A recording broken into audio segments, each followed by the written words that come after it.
Malaysia is currently experiencing short-term volatility following the 14th general election that saw Pakatan Harapan taking over power, but once things settle down, the investment climate will likely improve. This is the belief of the British High Commissioner to Malaysia, Treadell, who said also stressed that her country's view on Malaysia as an investment destination had not changed. Many of the British companies who are here, I met the top 24 British companies last week just to gauge their opinion. They share the same view. There is some short-term volatility because everyone's looking for clarity, and not least who are the new ministers, how will they shape and define policy. So it is true at the moment people are just in a holding pattern. But we are convinced, and this is the advice that I am giving to British business, that Malaysia is a country worth supporting, really worth investing in.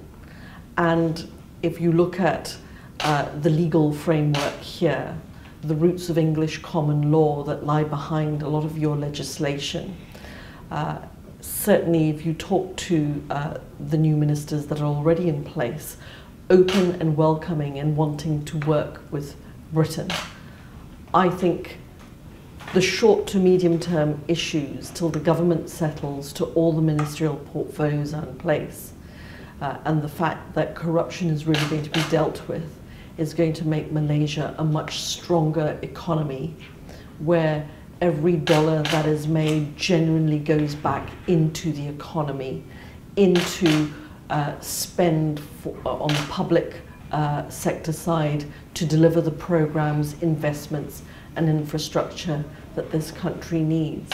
So my view is it takes a settling period.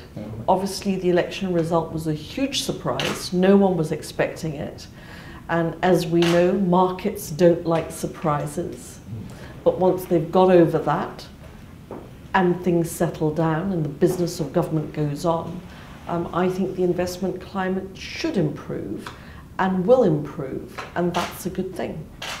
This is a Malaysia where Tun Mahathir has made it very clear will be defined by the application of the rule of law. Now that is not just about the domestic agenda. If Malaysia is a country defined by the rule of law, it is equally the rule of law that applies in a global community. So I would hope that if that is the sentiment of the new Malaysia, making sure that the rules internationally are observed, that international norms are respected. And Malaysia has a moment on the world stage, the result of your election, a beacon of democracy, counter to some of the trends we have seen elsewhere. It is an opportunity for Malaysia to say, actually, we have a global profile, we are part of the international community, and we want to be a leading player on issues like this. I would hope that that is the sentiment too.